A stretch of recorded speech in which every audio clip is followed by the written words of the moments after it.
L'ennemi de l'avion, c'est le poids. Il faut doser sur le poids les matériaux à utiliser pour éviter le surpoids. Salut Brut, moi c'est Moïse Nidiema, je viens du Burkina Faso. Je construis un avion.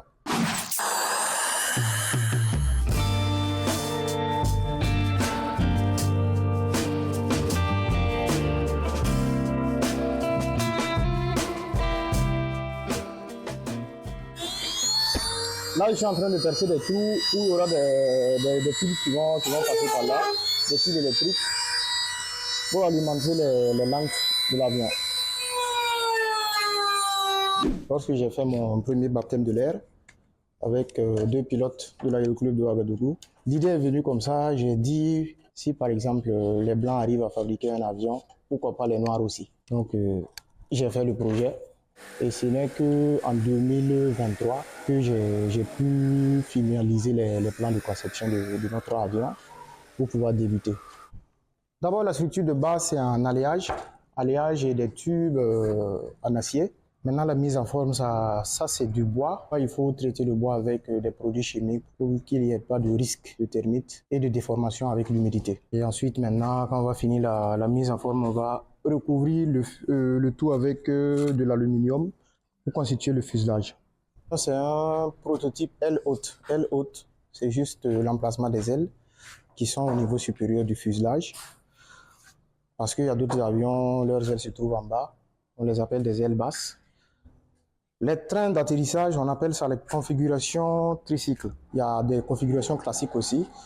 2 roues à l'avant et puis une petite roulette à l'arrière. Moi, j'ai opté pour ce type de configuration de train d'atterrissage parce que c'est plus maniable.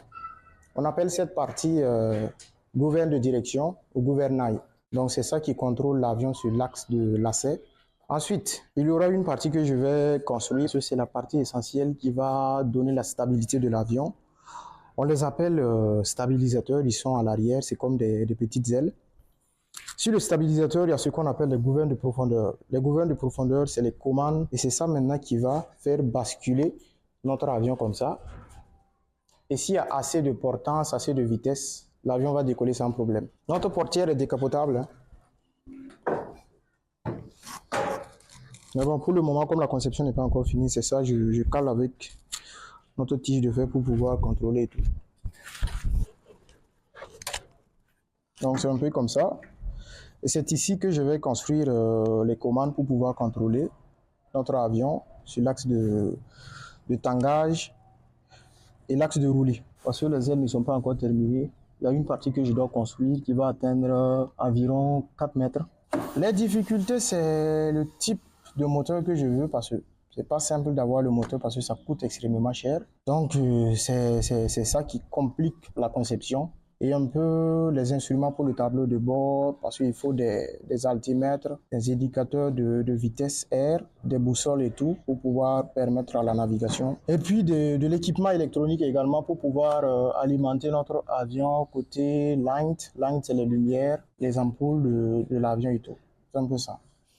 Donc d'abord, il faut dire merci aux parents parce que les machines font beaucoup de bruit et comme il y a l'espace à la maison, bon, j'ai décidé de faire ça à la maison que de faire ça ailleurs. Ailleurs, on risque d'avoir beaucoup de visiteurs et puis on ne va pas pouvoir travailler. Donc je le fais à la maison quand je suis libre.